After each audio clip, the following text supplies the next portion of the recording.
Okay, so when you think of Drake, you probably think, number one hits, maybe those hooks you can't get out of your head. Yeah, or the huge mansion, right? Exactly. But there's like so much more underneath that, isn't there? This whole intricate empire he's built. Oh, absolutely. And a really complex personal story, too. That's what we're really digging into today.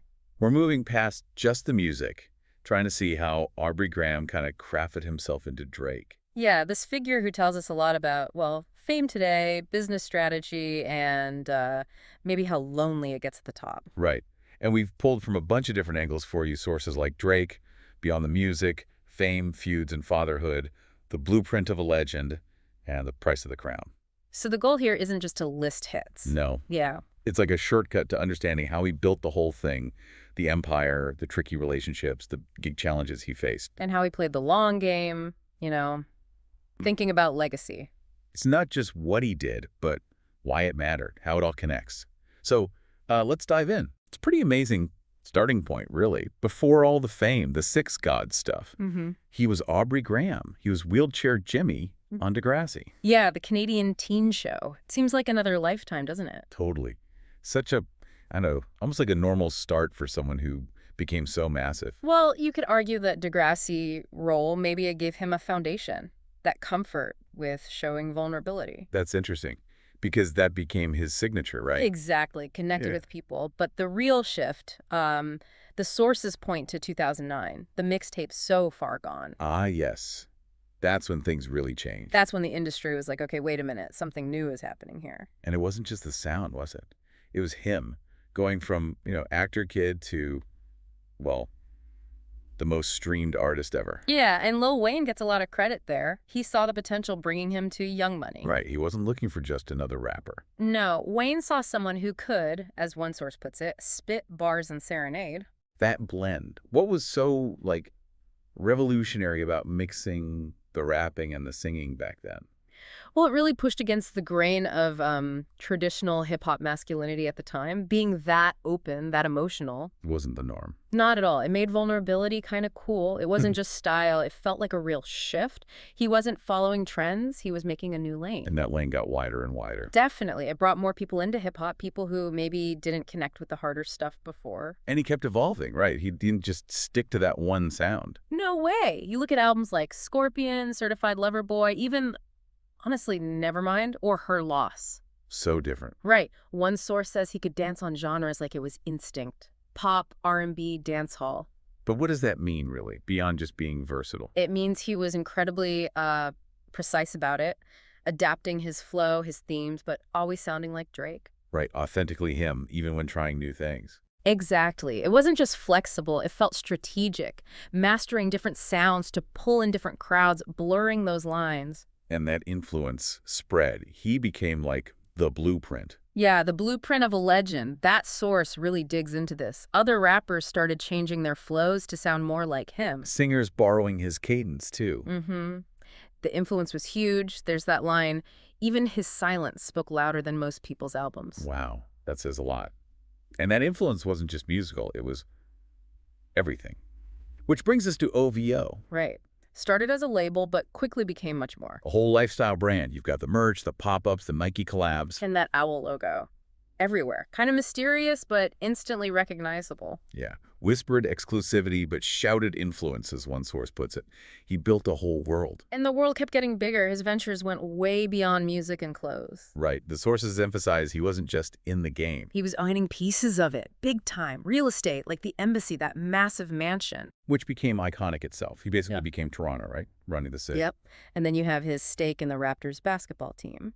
The Apple Music deal, that was huge. Huge. Ambassadorships, investments like Virginia Black Whiskey, sports betting stuff. He was diversifying everywhere, building himself into culture, not just music. Systematically. Across multiple industries, you couldn't ignore him. But it wasn't just about him, was it? Some sources mention he also, lifted other people up. That's a really interesting point. He built bridges, gave props, or flowers, as they say, to his idols. And brought younger artists into the spotlight, like Block Boy JB Lil Baby. Thames, Central C, and collaborating internationally, too, with Afrobeat artists like WizKid. So was that just being generous? Or was it also smart strategy, staying close to new sounds? Probably, yeah. Probably a bit of both. Smart business, but also maybe genuine appreciation for the music. But all that success building this massive empire, it came with a cost, didn't it? Absolutely. That's the paradox, right? One source really explores the loneliness that came with it. The isolation. His circle got smaller. Yeah. Fewer friends, more security, more silence, as the source describes it. A definite trade-off. It makes you wonder, right? Does that level of fame always mean sacrificing personal connection?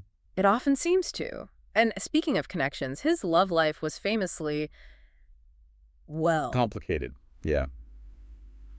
That's putting it mildly. you had the documented relationships, all the rumors, Rihanna, Serena Williams, Georgia Smith.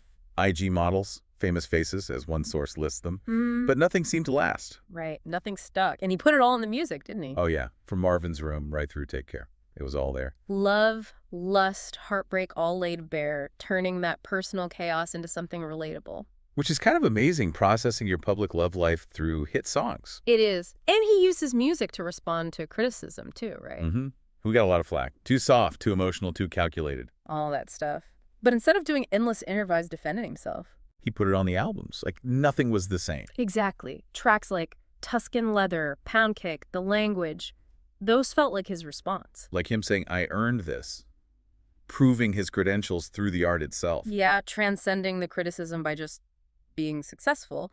But some battles couldn't just be handled on albums. You mean the feuds, the beefs, Yeah. Those really showed the price of the crown. The Meek Mill situation in 2015. the ghostwriting accusations? Yeah. That blew up. It really did. And Drake's response, back to back, that was something else. It wasn't just a diss track. It felt bigger. Totally. It went mainstream, got Grammy buzz even. He turned an attack into, like, a power move. A masterclass in controlling the narrative. But then came Pusha T. That was different, more brutal. Yeah, the story of Adidon revealing his son. That hit hard.